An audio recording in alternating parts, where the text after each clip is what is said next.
Hey guys, you watching the Techupist. तो आप लोगों ने पिछले कुछ टाइम से देखा होगा कि मैं बहुत सारे लैपटॉप्स पे वीडियो बना रहा था और अलग अलग प्राइस रेंज के अलग अलग बेस्ट बाइंग लैपटॉप्स टाइप के वीडियो बना रहा था।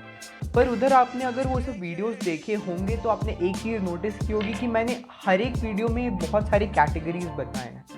और आपको पर्सनली बहुत लोगों को कमेंट्स भी आ रहे थे मुझे, और बहुत सारे क्वेश्चंस आ रहे थे कि कौन से लैपटॉप के साथ जाएं। इतने सारी कैटेगरीज हैं और इतने सारे लैपटॉप्स हैं, तो कुछ समझ नहीं आ रहा है इनमें से कौन से चूज़ करें। तो मैंने सोचा एक प्रॉपर लैपटॉप बाइंग गाइड बना दूं ताकि लोगों को एक कन्फ्यूजन दूर हो जाए कि आपको अपना लैपटॉप कैसे सेलेक्ट करना होगा। और बाकी सारी हर प्राइस रेंज के, आई थिंक 2 प्राइस रेंज के तो लैपटॉप पे वीडियोस मैंने पोस्ट किए हैं, लिंक डाउन इन डिस्क्रिप्शन, तो आप वो देख सकते हो। तो मैं इस वीडियो में आपको प्रॉपरली बताऊंगा कि कैसे एक आपके लिए परफेक्ट लैपटॉप सेलेक्ट करें। So let's start.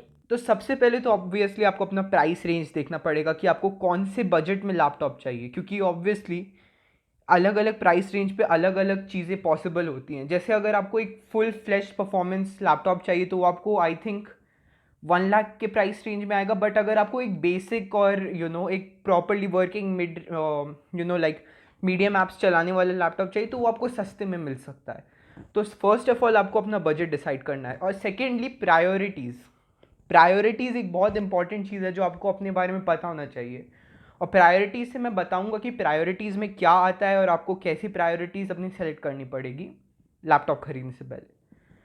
तो बेसिकली कुछ प्रायोरिटीज़ हैं, जैसे कि पहला तो आपको हो सकता है कि आपको बस एक नॉर्मल लैपटॉप चाहिए जो बस मीडियम टास्क कर सके, बेसिक जो भी काम होते हैं वो सब कर सके, ज़्यादा एस्थेटिक से फ़र्क नहीं, या फिर ज़्यादा कुछ ये सब चीज़ों से फ़र्क नहीं पड़ता, फैंसी ज़्यादा high performance processors, graphic card, ये सब से ज़्यादा फ़र्क नहीं पड़ता।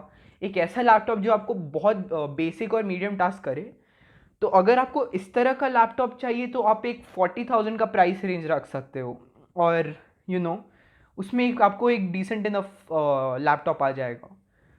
और दो और कैटेगरीज है मेन जिसका बात कर सकते हैं प्रायोरिटीज़ में, कि पहला तो है एक बिजनेस लैपटॉप। और बिजनेस लैपटॉप से मेरा मतलब है कि आपको जो, अगर आप आप कोई ऑफिस में आप काम करते हो और आपको ज़्यादा एस्थेटिक से फ़र्क पड़ता है, उसकी टच एंड फील से, उसके बिल्ड क्वालिटी से, उसके लुक से, उसके डिस्प्ले से, तो वो एक कैटेगरी हुआ। और सेकंड कैटेगरी हुआ परफॉर्मेंस स्लैश गेमिंग। तो अगर आपको ज़्यादा गेमिंग से फ़र्क पड़ता है, ज़्यादा परफॉर्मेंस चाहिए, आपको ज़्यादा आपको वो चाहिए, थोड़ा परफॉर्मेंस सेंट्रिक ज़्यादा लैपटॉप चाहिए, तो ये एक दूसरा कैटेगरी हुआ। और एस्थेटिक वाइज आपको ये भी, एस्थेटिक्स में अगर आपको अच्छी चीज़ें चाहिए तो उसमें मोस्टली यू नो जो अल्ट्रा बुक्स और जो अच्छे बिल्ड क्वालिटी वाले लैपटॉप्स आते हैं ये सब आते हैं। बट अगर आप एक परफॉर्मेंस या एक गेमिंग लैपटॉप के साथ जाना चाहते हो तो उधर आपको बहुत ज़्यादा एस्थेटिक्स नहीं मिलेंगे, बट परफॉर्मेंस बहुत तगड़ा मिलेगा। तो मतलब अगर आपको एक चीज़ चाहिए तो आपको मोस्ट प्रोबेबली सेकंड चीज़ पे कॉम्प्रोमाइज़ करना पड़ेगा। और मैं यहाँ पे मोस्ट ऑफ द लोगों का सोच रहा हूँ बजट 50,000 से 1 लाख के बीच में है।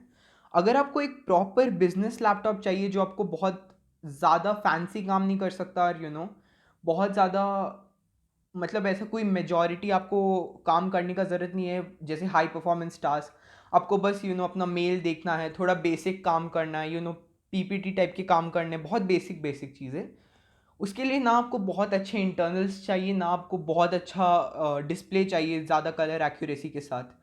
तो इस केस में आप एक 70,000 टाइप का बजट रख सकते हो जिसमें आपको एक बहुत अच्छा लैपटॉप मिल सकता है।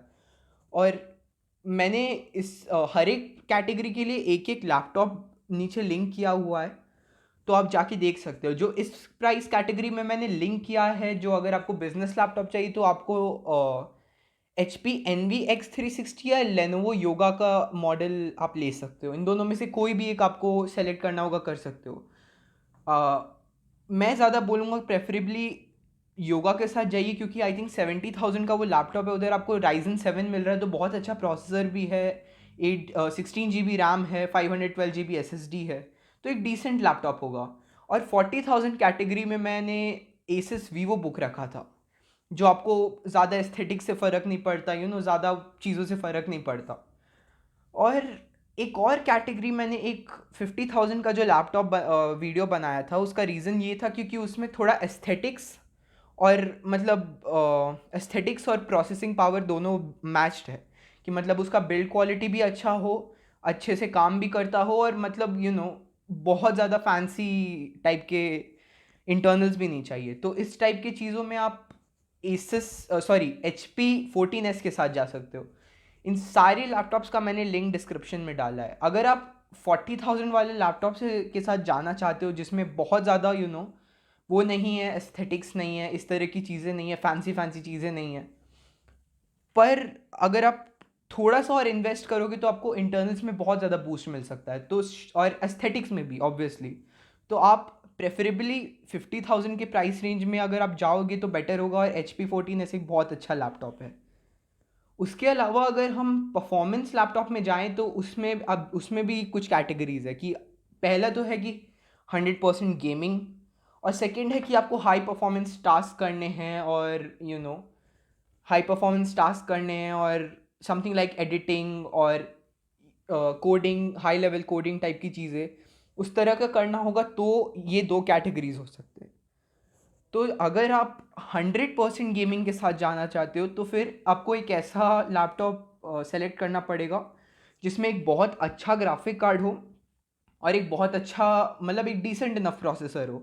उसमें ज़्यादा प्रोसेसर पावर का नहीं, ज़्यादा ग्राफिक कार्ड पावर का ज़रूरत पड़ता है। बट इन केस अगर आप ज़्यादा परफॉर्मेंस के लिए जाना चाहते हो तो आपको ज़्यादा पावरफुल प्रोसेसर और डिसेंट इनफ ग्राफिक कार्ड के साथ जाना पड़ेगा। तो इन दो कैटेगरीज में भी मैंने दो लैपटॉप्स रखे हैं। और यहाँ पर कीप इन माइंड कि आप ज़्यादा एस्थेटिक्स नहीं ढूंढ रहे हो, आपको बस एक अच्छा परफॉर्मिंग लैपटॉप चाहिए जो आपको दो कैटेगरीज में ऑब्वियसली, बस गेमिंग या फिर बस आपको वर्क रिलेटेड काम करना होगा, प्रोसेसर पावर्ड काम टाइप की चीज़ें। ये दो कैटेगरीज हैं। और जब मैंने गेमिंग के लिए अगर बोले तो मैंने रखा है यहाँ पे Asus TUF-F15। 95,000 का लैपटॉप है, क्योंकि अगर आप ऑब्वियसली एक परफॉर्मेंस लैपटॉप ढूंढ रहे हो तो आपको थोड़ा बजट तो रखना पड़ेगा, मतलब हाई। नहीं तो फिर वो नीचे वाले मॉडल्स के साथ जाने में भी कोई प्रॉब्लम नहीं है, बट यहाँ पर आपको थोड़ा ज़्यादा प्रोसेसर और ग्राफिक कार्ड का अपग्रेड मिलेगा। तो 95,000 पे है Asus TUF-F15। इसके बारे में भी मैंने अपने 1 लाख वाली वीडियो में डिस्कस किया है कि इसमें 3060 Ti है, जो एक एक्सेलेंट ग्राफिक कार्ड है, आपको इस प्राइस रेंज पे यूजुअली दिखने को मिलता नहीं है, और वो i5 11 जेन के साथ पेयर्ड है। तो यहाँ पर आपको गेमिंग में बूस्ट मिलेगा, क्योंकि अगर आपको नहीं पता तो i5 राइजन 5 या फिर राइजन के किसी भी प्रोसेसर को इंटेल के चिप्स गेमिंग के टर्म्स में 5-10% से बीट करते हैं, 5% कह सकते हैं। तो फिर इसीलिए मैंने यहाँ पे i5 11 जेन और 3060 की कॉम्बिनेशन के साथ 200 वॉट का पावर सप्लाई है इसका, तो डिसेंट इनफ काम करेगा इन टर्म्स ऑफ गेमिंग। पर अगर आपको एक अच्छा गेमिंग और अच्छा वर्क रिलेटेड भी काम करना हो तो भी एक लैपटॉप है, क्योंकि वो 100% वर्क रिलेटेड काम भी नहीं करेगा, आपको बहुत डिसेंट गेमिंग कर सकता है। मतलब आप कोई भी गेम यूजुअली 1080p टाइप पे चला सकते हो आराम से। 120 हर्ट्ज अगर आप उसमें आई थिंक 144 हर्ट्ज है। मैं यहाँ पे बात कर रहा हूँ स्ट्रिक्स G15 की, और मैं ये लैपटॉप Asus TUF-F15 से ज़्यादा बोलूँगा ख़रीदने को। इसका प्राइस 93,000 है, और इसको मैं ज़्यादा ख़रीदने को इसलिए बोलूँगा क्योंकि यहाँ पे 3050 Ti है, जो आपको 3060 Ti जो Asus TUF-F15 है उससे थोड़ा कम परफॉर्मेंस देगा, बट उसके साथ Ryzen 5 5600H है, जो एक एक्सेलेंट प्रोसेसर है, एक्सेलेंट प्रोसेसर। और उसके रॉ परफॉर्मेंस को i5 दूर से टच भी नहीं कर सकता बेसिकली। तो अगर आपको कोई भी वर्क रिलेटेड काम करना होगा वो भी बहुत डिसेंटली कर लेगा, और गेमिंग के टर्म्स में भी बस 5% का डिग्रेड मिलेगा। तो इसके साथ जाना थोड़ा ज़्यादा सेंस बनाता है। आपको ऐसा नहीं है कि अगर आपको बस वर्क रिलेटेड काम करना है तो भी इस पे हो जाएगा, गेमिंग करना है तो भी हो जाएगा। और Asus TUF-F15 से बेटर काम करेगा बेसिकली, इसका ओवरऑल प्रोडक्टिविटी उससे काफ़ी ज़्यादा बेटर है। मुझे रिसेंटली कमेंट्स में कुछ लोग पूछ भी रहे थे कि Asus TUF-F15 और Strix G15 में बहुत ज़्यादा कन्फ्यूजन है। मैं कहूँगा कि Strix G15 के साथ जाने के लिए, और ब्लाइंडली इसको आप ट्रस्ट कर सकते हो क्योंकि मैंने इसके सारे स्पेक्स देखे हैं, और तो मुझे ये बहुत डिसेंट लैपटॉप लगा। और यहाँ पर जितने भी लैपटॉप्स बताएं उसमें सबसे बेस्ट परफॉर्मिंग ओवरऑल यही वाला लैपटॉप होगा, तो मैं इसीलिए कहूँगा कि इसी के साथ जाने के लिए। But it's all up to you, आपको क्या करना है क्या नहीं करना। मैं तो कहूँगा कि इसी के साथ जाओ, और अगर आपको एक प्रॉपर परफॉर्मिंग चाहिए तो फिर से एक बार सब कुछ रिवाइज कर लेते हैं। सबसे पहला कैटेगरी, आपको ज़्यादा एस्थेटिक से फ़र्क नहीं पड़ता, आपको ज़्यादा फैंसी चीज़ों से फ़र्क नहीं पड़ता जैसे प्रोसेसर पावर, आपको बस एक मीडियम टास्क काम करना है। तो 40,000 के प्राइस रेंज पे मैंने रखा है कि एसस वीवो बुक 14। अगर आपको ज़्यादा थोड़ा एस्थेटिक्स चाहिए बट थोड़ा ज़्यादा बहुत ज़्यादा भी प्रोसेसर पावर वगैरह भी नहीं चाहिए, मतलब प्रोसेसर पावर है उस लैपटॉप में ऑब्वियसली, बट अगर आपको ज़्यादा फ़र्क नहीं पड़ता, एस्थेटिक्स से चाहिए जो अच्छे खासा वो परफॉर्म करेगा, तो मैंने 50,000 के प्राइस रेंज पे रखा है HP14s, जिसमें Ryzen 5 5500U है। अगर आपको टोटल बिजनेस लैपटॉप चाहिए कि मतलब आपको पहले तो कुछ डिसेंट इनफ ऐप्स चल जाएं, और अगर आपको एस्थेटिक से बहुत ज़्यादा फ़र्क पड़ता है, तो मैंने दो लैपटॉप्स रखे हैं, Lenovo Yoga और HP Envy X360। और अगर आपको परफॉर्मेंस गेमिंग टाइप की लैपटॉप्स चाहिए तो उसमें मैंने दो लैपटॉप्स रखे, Asus TUF-F15 और सबसे बेस्ट Strix G15। सो ये था proper laptop buying guide. I hope कि आपको इससे लैपटॉप ख़रीदने में थोड़ा सा हेल्प हुआ होगा। मैंने इस वीडियो को बनाने में लिटरली बहुत ज़्यादा टाइम स्पेंड किया है, और जब मैंने यूट्यूब पे ब्रेक लिया था तो मैंने बहुत टाइम सोचा कि कैसे डिवाइड करें सेक्शंस और लोगों को कैसे उनकी प्रायोरिटीज़ के बारे में समझाएं। तो अगर आप इस वीडियो को लाइक करेंगे और चैनल को सब्सक्राइब करेंगे तो ये मेरे लिए बहुत ज़्यादा हेल्पफुल होगा। So yeah, please like share and subscribe. See you next time, until then bye, piece.